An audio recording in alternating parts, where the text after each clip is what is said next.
All right, final round. This is going to be fun. We're going to do a little swappy swapperoo. Sean, do you want to pilot? Because this round is all about you, baby. Sean Harrington, actually at Ooh. Heyo Sean on all Bow, the bow, socials. bow. Yeah, and by the way, your link tree, Sean, has an OnlyFans, and I clicked that button, and that's fucking hilarious. Oh my Oh, god! Just wait a want to minute. let you know that is my professional link tree too. So no fucks given. We just put that in there. I'm like, if somebody gets offended that that link exists and they don't click it, I don't want to be associated with them. And if they do click it, I've got a new friend. It was so funny. I was like, I got to see what this is. Like, are you sitting on cakes or something? And I clicked on it, and it was just, it was just only-fans.org, I think it is. Oh, Yeah. damn. And it was just a bunch of like oscillating fans. I love that. That's great. Spoiler alert for people that, Yeah. all 16 of our viewers. But no, so tonight we brought you on because one of the things that I think I've always had an interest in, just never enough bandwidth to really dive into, is game development. You're going to be our first of all time, our game developer. You got another one coming on in the next couple of weeks that you also know, but you're Yes. totally two different game developers. There is no one like the other, and not to call you snowflakes or pretty little flowers, but you're both very unique. So I wanted to get you on here because A, me and you kind of got this goofy rapport, and B, I've been watching your progress on this game for months now. Um, from when it was just kind of like a side scroller to over the top, even just the different angles that I've seen you work through, in the camera work and the quality of the art that's involved, the effects that take place in the game. So I think for me, I kind of want to open the floor to you, um, and ask kind of questions along the way. First off, tell us first things first. Tell us a little bit about yourself as far as your professional background. Second thing, if you can give us kind of the Sean Harrington warning label that you would think that most people would need to hear or read before meeting you, and then we'll jump into how you got into game dev. Yeah. Where to start? Well, in the beginning of time, no, I've had a misspent youth with video games. It was the most time I've ever spent on any system was Super Nintendo. Growing up, I had so little friends, but I love the 16-bit era, and I still play it through emulation and also the Switch. Like SNES was a big like awakening to me that I wanted to make games. It was playing Link to the Past and JRPGs from Squaresoft that made me always say I want to make games, and I put it off for a very long time. I remember in high school saying I wanted to make games, but instead I went the software development route and moved into like graphic design and websites. So I basically cut my teeth making websites, which is very easy and yet also very hard. It's harder in different reasons, and got burnt out on that. And once I actually said I'm going to sit down and just learn Unity. We mentioned that, which is the engine I run with. It was very slow, but I used social media to kind of show my progress. And I haven't been a game developer for very long. Um, I've been making a couple small projects through game jams, which I highly recommend anybody that wants to get into it. It's kind of puts your feet to the fire, because a game jam is a 48-hour to 72-hour traditionally challenge to make a game. And I operate well when there is a time limit, because I have to remove any second guessing. There's no room for second guessing. Pressure makes So diamonds. yeah, it does. It does. Yeah. So going from web to games, two completely different things, but I really love it. It's how I've kind of found my way into what I'm doing professionally now. And also I picked up a lot of 3D modeling. Uh, that's shit. It's basically informed almost all my work that I do contract wise and creatively. So that's the broad level thing. Yeah, it's been a wild ride, and Twitch has been really great. The pandemic kind of forced me to stay indoors. Also, with with the baby, you kind of have to stay in anyway. And COVID, it was funny. COVID made it so that I had 2 reasons to stay in. So there was no FOMO. Right. Like I wasn't like, oh man, all my friends are out having fun, and I got to stay in with the baby. When and I also, missed that gingerbread stout release at Hardywood, right? we've gone Which 16 really, years honestly, in a row. Yeah, having kid kind of squashed that. It's been a blast, but being able to focus on learning stuff has really been a game changer. And also, I stream on Twitch and show exactly what I'm working on, which is a lot of code. Which I think, honestly, other people think that's boring, but a lot of people stick around and look at what I'm coding, and some of them say, you shouldn't code it this way, code it this way.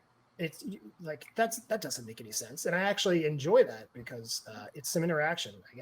I get a lot of live code reviews on Twitch, right? Because I mean, I'll roll it off because at any point I could just like, ban, you could just get out of my chat.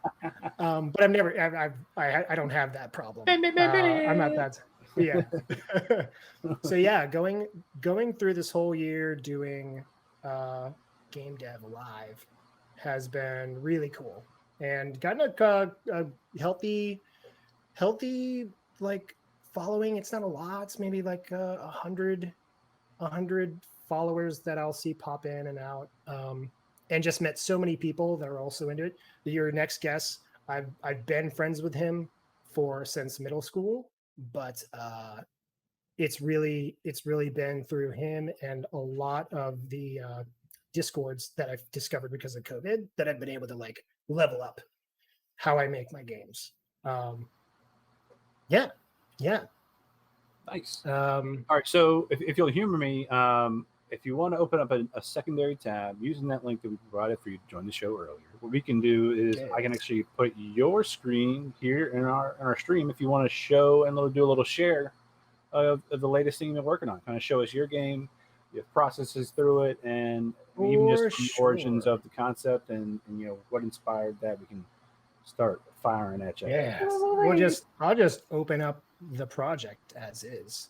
This will just be like any other Tuesday, Thursday night. So if you want to see more of this, come over Tuesday, Thursdays. It's I've taken a hiatus, but that is over now because my contract work has lightened up, and I'll be doing Tuesdays and Thursdays like this. Let's see. I'm going to open up that link you sent me, James, and guide me through this. When I open up this link, yep, it should have that password from earlier, and it should have you the option of either doing your camera or share your screen. It should be 2 buttons.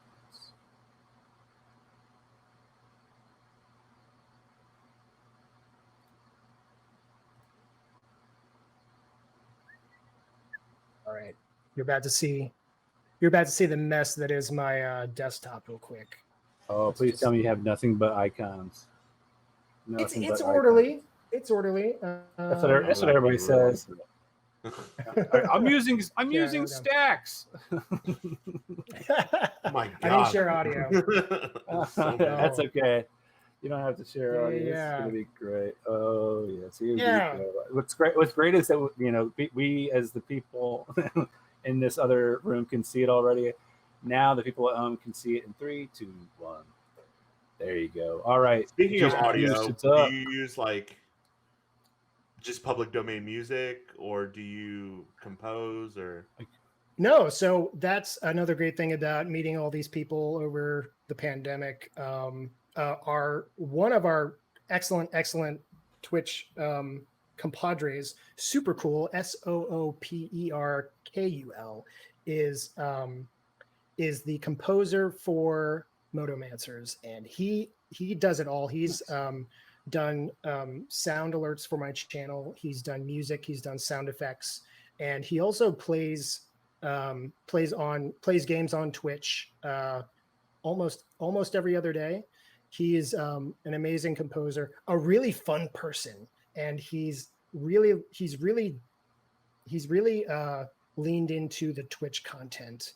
Like, he used to be a teacher, and now he just does content full time. So he basically can think about any project that he's on all the time.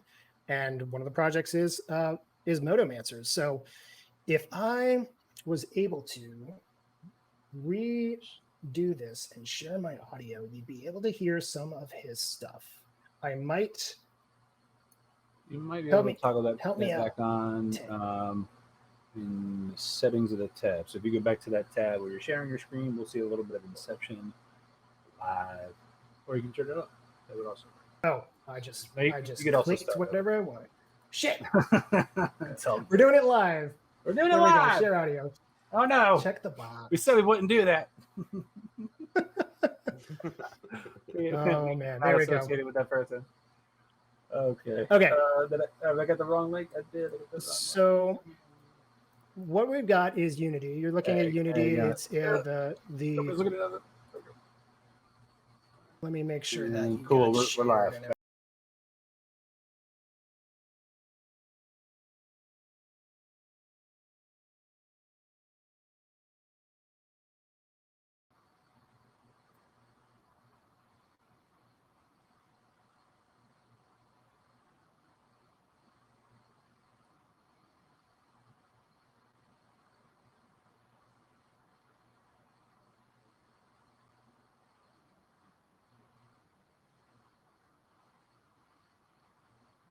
Wow.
Errors.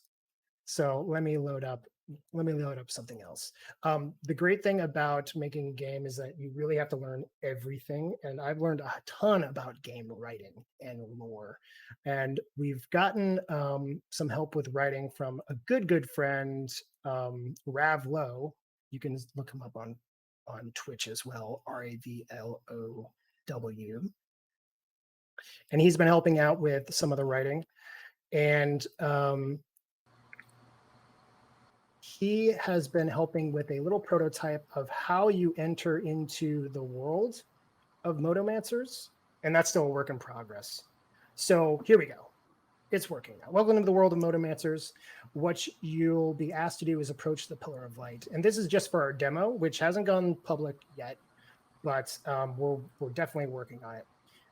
We've got your little dude.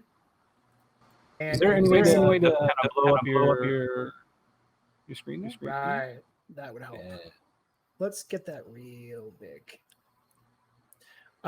What I've been working on the past week or so is this menu system, and also doing some pixel art. So when you're doing game development, you have to learn literally everything. So you learn the sound, you learn coding, you have to learn what makes a good game flow, as well as all of the art. And so I did a mix of 3D and pixel art.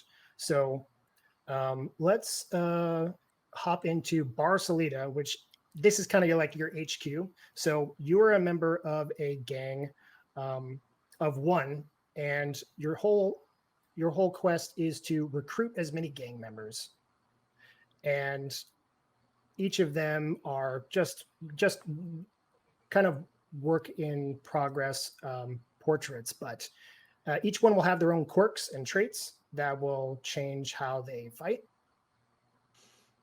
And let's just go over and select this guy. And so what'll happen is you'll be roaming around the map, and you'll run into different enemies, and this will kick off another scene.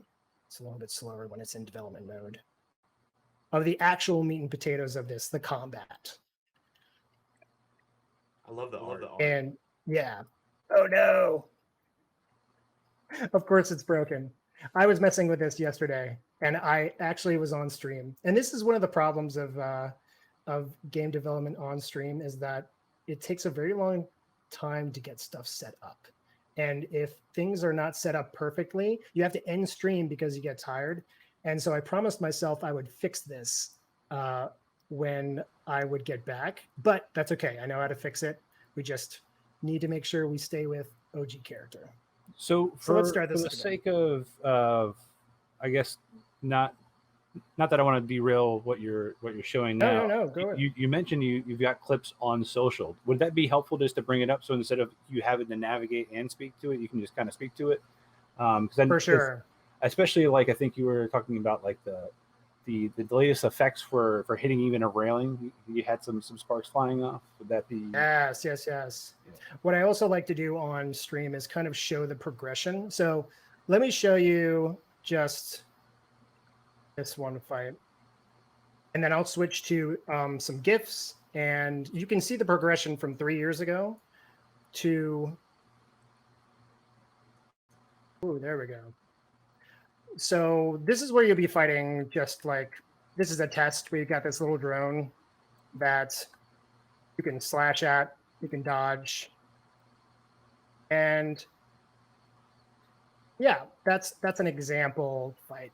Let me pause here, and I'm going to actually pull up my Twitter on one screen, and I'll I think being able to just breeze through some of the highlights.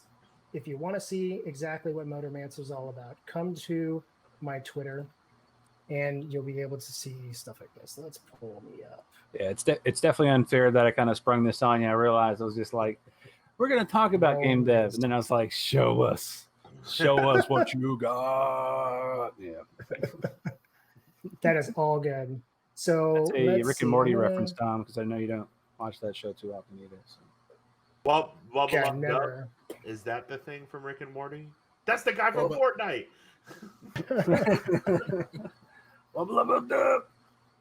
Oh, we've got some terrible compression.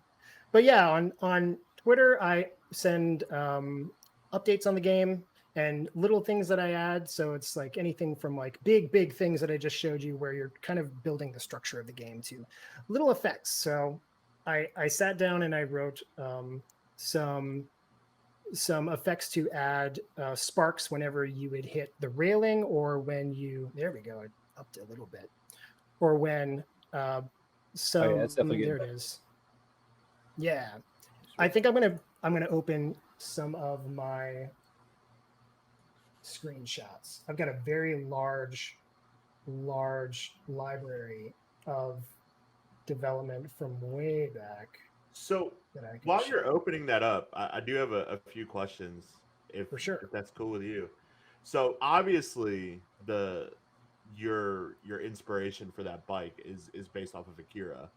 Yes. It looks just like that, which is super awesome. What are some of your other inspirations? You talked a little bit about kind of your upbringing and how your love of anime was due to your relationship with your father and how his love of anime. What are some of your inspirations for your games?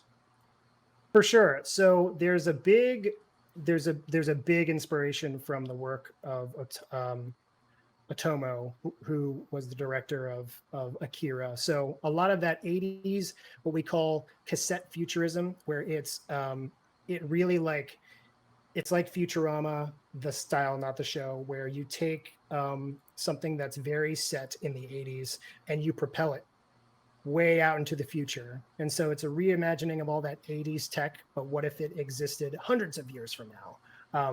And Akira had a lot of that. Akira has like jukeboxes and grungy, like lo-fi stuff that you consider kind of lo-fi nowadays, but also that high-tech vibe.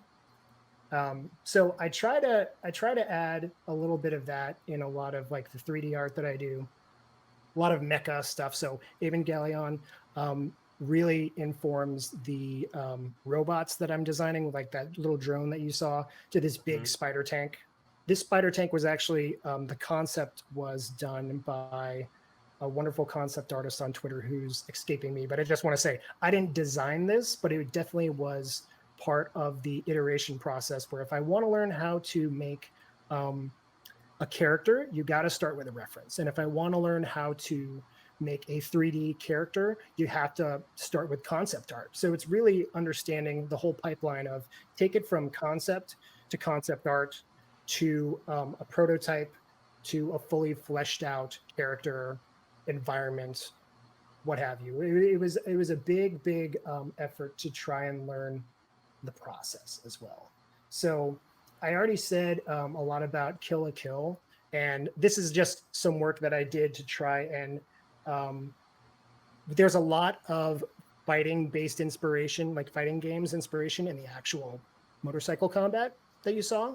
And Kill la Kill and some other animes have really great VFX for really quick slashes. So what you're seeing is there's a 3D portion to both the slash and the flare that you see, and that happens every time you hit.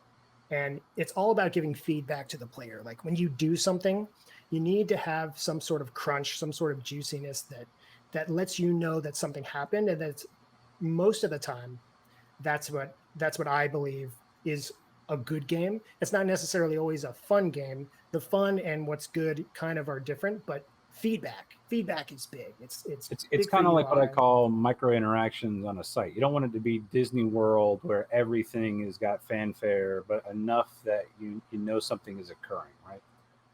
Exactly. Yeah. Same with like a lot of apps. You want surprise and delight from the web world. It's anything that you interact with that's not like where you're limited with your senses. You have to have almost too much feedback to make sure that you're communicating rules in a visual way.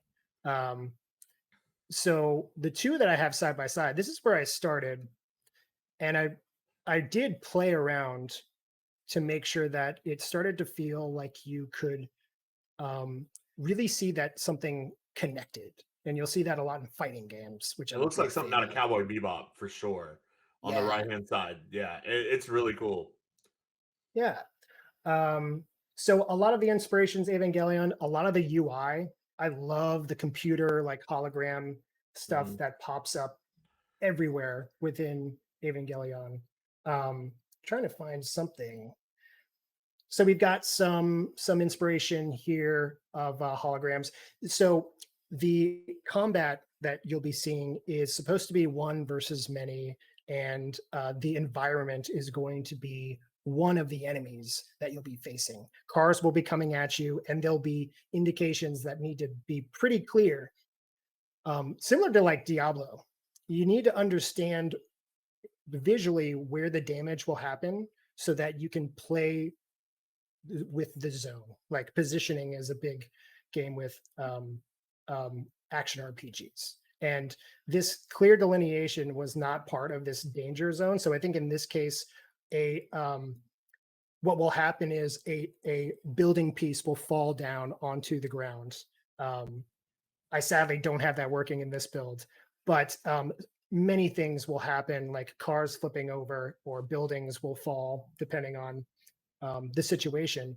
But you need to understand exactly where it's going to happen. So that's kind of one Twitch stream I designed and made this in a couple hours. Now, is that something you plan on slowly removing through the course of like gameplay? Like somebody should be aware that building pieces falling can happen, so you give them an early alert so they learn that game mechanic. And I'm realizing what I'm doing is like asking in the weeds questions that's not quite relevant to this discussion, but it just hopefully it shows that like I give a shit and it's like super fucking interesting, like just that little bit of like, not only is it it makes sense in your brain, but now I've got to teach the player how to think, how to get to where I'm at, right? Like exactly.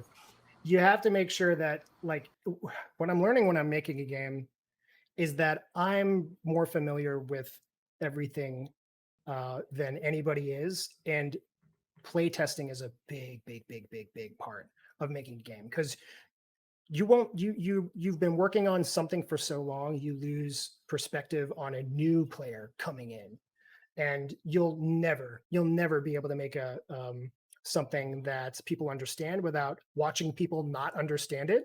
So that's why iteration and play testing is a big part of what good game development should be. I'm bad at it because I'm making this game more so to teach myself the entire end-to-end thing, and I'm making this game because I want to play it, and that's changed here and there, but really learning how to generate a map, learning how to generate cutscenes, like all of these things are part of the game that I want to play. Learning how to make gameplay that is snappy, and it all starts from somewhere. It has some pitfalls. But at the same time, like your background, you mentioned your career at the beginning, your background in design and user experience, like that is a iterative research process, right? You try something, and especially in software, it's in the world of design, when it goes to print, the minute it's printed, it's done. You can't undo. You printed 1,000 posters, they all said screaming instead of screaming, and you're totally out of money. Whereas in software development or games, like you get the ability to watch those failures, have that cringe moment, cry a little bit about it in the shower, and then go back to work the next day and fix it, right? Like that's, I think that one of the things in especially in IT, or well, most jobs, is having thick skin when failures do occur and failing forward. And I think that you're uniquely positioned because of your experience with failing forward and understanding that it's a growing process, not a stunted growing process, right? All of it absolutely intentional. You intended for this to fail, right? Wink, wink, nudge, fail nudge. upwards. Fail upwards. I know that whatever Often I'm making, you got to make it crappy, and then analyze the hell out of it until it's something good. Like you have to. Guy Kawasaki said, if you put it out when it's perfect, it's too late. Yep. And all art is abandoned. It's never going to be perfect. It's kind of if you just accept that what you're going to make is probably going to be bad, it removes a lot of the double think, and you can get it in front of people and they can tell you what you think, because we're going to be our own worst critic.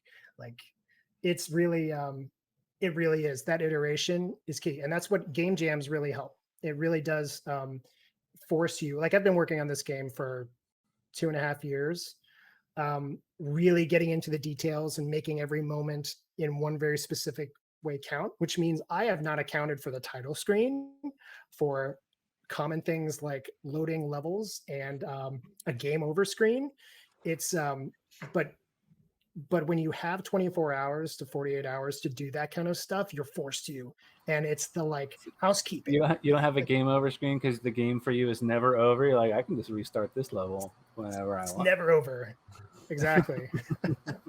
I never lose, so why would I need a game over screen? I'm so good at this game. So yeah, there's it's been a long learning process, but I've learned a crazy amount, and I'm really proud of like this footage is quite old. It looks so cool. Yeah, but it's moved on from that. Okay. I will pause this because I want to show off some work from our good friend Super Cool. He's made a couple tracks. Okay, so what you saw before was right before we decided to do this pixelated look and introduce a lot of sound from our composer. And so I'll just let I hate roll. to say it, man. I think our audio is going to be kind of, unfortunately, pretty jacked, mainly because the audio you're hearing on the computer side is also playing through the audio of the computer itself. So like, oh no, definitely chat hooked this up with a little bit of warning. There's some feedback going on earlier on, so I had to mute the video. But we have actually made first contact. Matt, you want to share a little bit of that discussion from chat? Sure. Which part? About Super Cool saying that he might.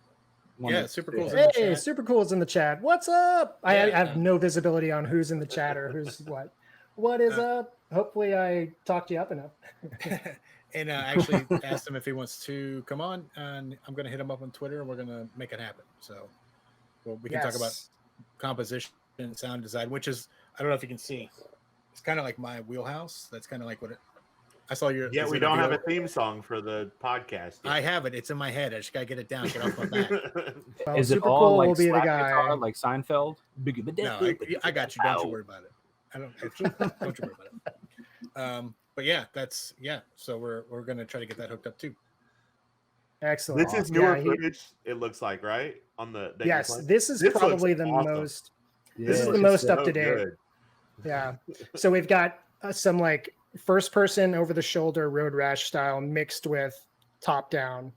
The toughest part of game development, once you've hit something that is good, but they both conflict, I'm like, I got to decide whether I want one view or the other, and that's the toughest thing. I love the switching between views. To me, that's like what was the game? I think it was Fez, where you realize it started out as a 2D game, and all of a sudden the world kind of rotated. I love this kind of approach where it's like, all of a sudden you think you're getting this endless runner at an angle, and then wham, you're in first person. And you're like, oh shit! I mean, you get a little tingle in your nips. You know what I'm saying? Oh yeah, it was a happy accident. I didn't think that I was ever going to have this, but then I'm like, all right, I'll show it to a couple people, and all of them are like, keep this in. Yeah, no, have both. So cool. It's really like, in a good way, it's so jarring to go back and forth between those views and kind of the chaoticness of the combat and everything. I want to play this, so you need to make it so that we can play it. Oh, I just gotta finish it. There you go. And one question I had, it's more of a nerdy art one. When it comes to color design, like a lot of these colors are very vibrant. I mean, and obviously the movement's very quick. What kind of research if you haven't yet, no biggie. We're talking about game over screens not being in there yet. But how you think you'll manage things like flashing lights and that kind of stuff, or is that just part of the fun of the game? This is awesome, and I have been known on this show to bitch and moan about feeling nauseous playing something as simple as Resident Evil 8. But no, it's the color is just so dynamic. Even like Joystick Maverick, we had a little bit of pop of purple, but I just love it's like almost neon. It's like it feels very much it feels very much like what was the name of that artificial town in Falcon Winter Soldier? Madripoor. If that's the color palette I'm getting from this, it's so electric and kind of like a neon cyberpunk type. Yeah. It's also making me want to play Hades, and I've never played Hades. Ooh, it's on Game Pass, dude. I just downloaded. I just saw it was on, and literally just started downloading it because it's on Game Pass. Yeah, get it. Back to your question about color theory. I've been playing it real loose, except that I want contrast. So there's another fighting game best practice, which I'm not exactly always following, but I understand you have to have a good silhouette, because in a frantic situation, you don't want everything to just look like Christmas light barf. You need to be able to have a very big contrast. Yeah, I coined it from Girlfriend Reviews. It's the term when there's just so much shit going on that you have no idea what's going on. So stripping away, I would say that this game has no color theory, but very much leans into minimalism. So when you've got the black asphalt and then increase all of the characters' bloom to something that it's black and white, I like that style. I like this monochrome mostly style, so that when I do want to show something, I don't necessarily have to make sure that I'm a good character artist where I work on a silhouette that matches. I lean into a very minimalistic approach so that when things come into view, it's a white car on black asphalt, or if I need the movement of the motorcycles is tough to see when you've just got black and a tracking shot. The light trails from Akira are a really, really amazing technique in the 80s. Grab that. I'm like, those bike like light trails you see in the anime, it serves like a functional purpose so that you know where units are moving in a space. It's like contour line and figure drawing. You can see the shape of a muscle because there's contour lines showing the shape of that arm or that leg. It's very much indicative of motion. That's awesome. Exactly. So it's trying to pull inspiration from the art to serve the function. I don't know what that is. And you get a free AirPods. I think I was describing some features of the new iPods. You can engrave it. So I sent that screenshot to a friend. Yeah. Contrast and readability. Exactly. Hey, Rav, what's up? Yeah. Engrave. Awesome. So there's a lot of research that goes into understanding how fighting games work that I've had to completely rebuild. Something that you may not see, but when you strike somebody, there's actually a pause. Like we freeze frame for maybe a fraction of a second, but I wish I could show you, but having it not there, the hits don't feel powerful. And when you pause, when a hit happens, it, again, it's that feedback. I understand that my attack was parried because the entire game froze for just that 1 second. You see that a lot in fighting games. It's like intentionality of impact. Like it's exactly. It's also kind of like animation 101 where you have to kind of make sure you show the most important part of an animation. Really needs to make sure that is either visually the biggest, or as far as like if you're looking at frames, if you just split up a GIF, for example, into frames, it needs to make sure that is the focal point of it, and everything else shows either the wind up or the follow through. So if you're seeing somebody throw a punch, there should be some wind up, and there should be a really quick punch, but then there needs to be some follow through where like the fighter character resets. And so trying to translate all of those rules that like Street Fighter and other good games in the or fighting even genre, movies, some of the best, even movies like Sherlock Holmes, the beginning of Sherlock Holmes when he's thinking about his strikes and it goes in slow motion, or Snatch, I think, when Brad Pitt gets knocked out and into the water. That whole you feel and it. Golden Brown starts playing. What a great song. Golden Brown. Like the song. What's the director that did Guy Ritchie? Actually Guy Ritchie is great. It's the editing. Like there's a lot Edgar of Wright is also known for that, right? Edgar Wright, that's who is for Scott Pilgrim. And Shaun of the Dead. Like the editing is how an artist, like an editor, is able to control the impacts. Because like I think there's a really good breakdown of Jackie Chan's Kung Fu. They actually show the impact twice. So if you'll see, and again, I can't bring this up, but because I don't know where. We don't want any DCMAs either. So that's right. when like Jackie Chan in one of his movies gets punched, he'll get hit and then they'll cut to another angle and show that hit again. And the eye doesn't register it. But you feel it. It's all these little tricks to kind of just, again, it's that feedback. You need to be able to communicate to a player that this thing that you expected to happen did indeed happen. And it's like a reward. We all kind of look for patterns. And when we find a pattern and it confirms what we believe, we get a little serotonin rush. And most games are built around that feedback loop. It's always like, give. When I get some success, I play a lot of Rocket League, and the feedback from that is puts me in a love-hate relationship, because I understand it so much. When I hit something and I see good feedback, like that kick or that hit in Rocket League delivered. But playing Super Rocket Cars, the first version, it didn't have that. I played it and I'm like, this doesn't feel right. It's almost the same, but there's just these little tweaks. And so when I was building out the combat, I focused first and foremost on those little moments. Again, ignoring all the important stuff like a title menu and a story. I really spent like most of my time figuring out how to get this moment feeling good.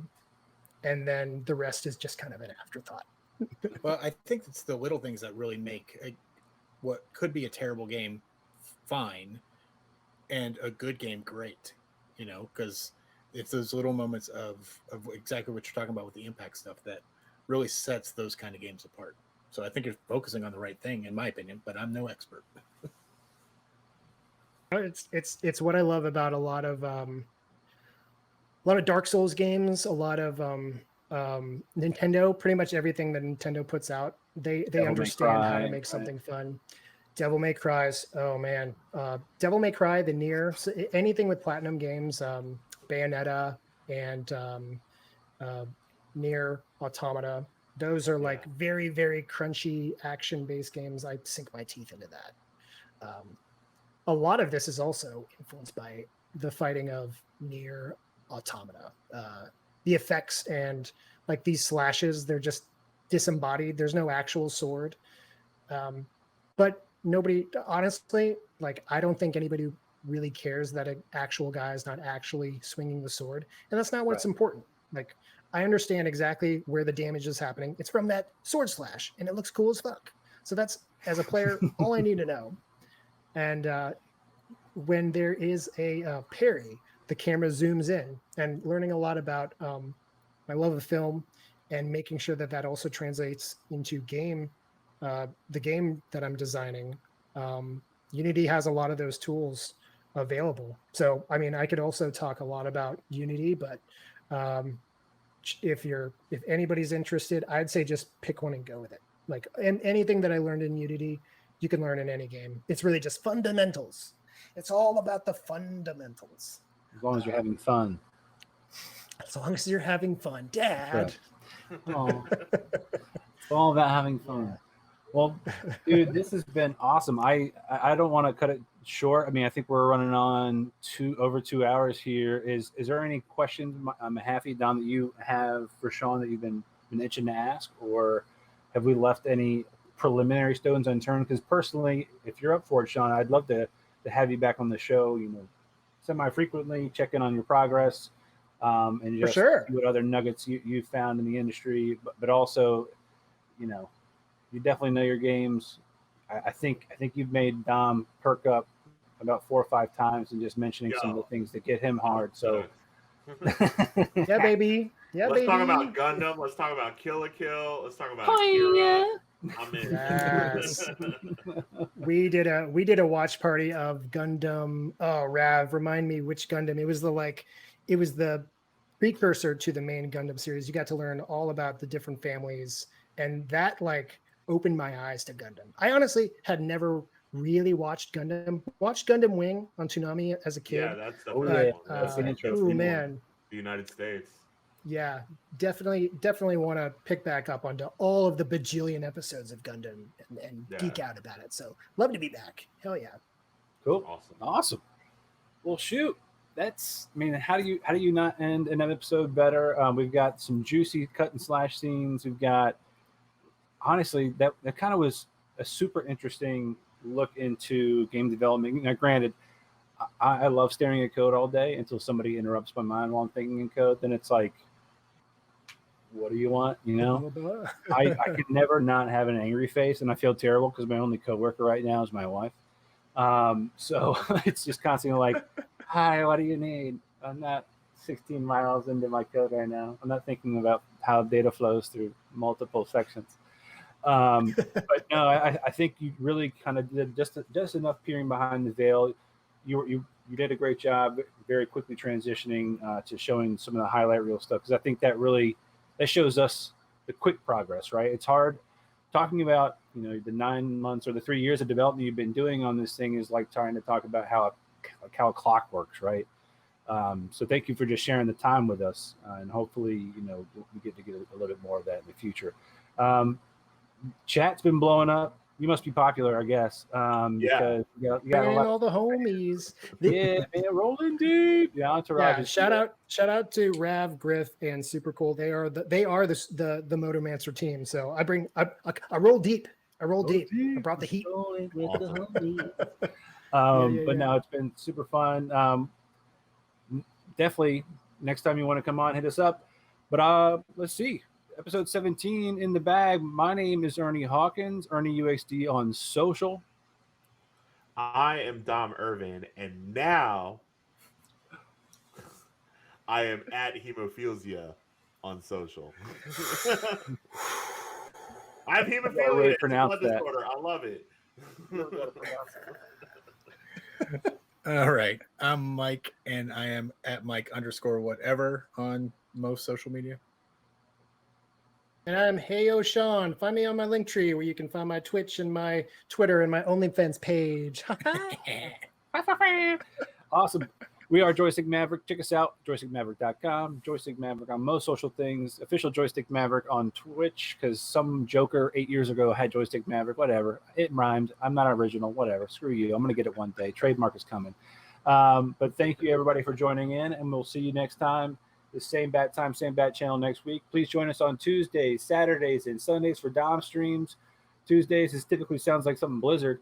Ooh, I know it's touchy. Saturday night is Destiny 2, and then Sunday morning is Magic cards, Magic the Gathering cards, a little bit of coffee, a little bit of fun. Dominic Irvin. Thank you, everybody, and see you next week. Have a good night. Peace.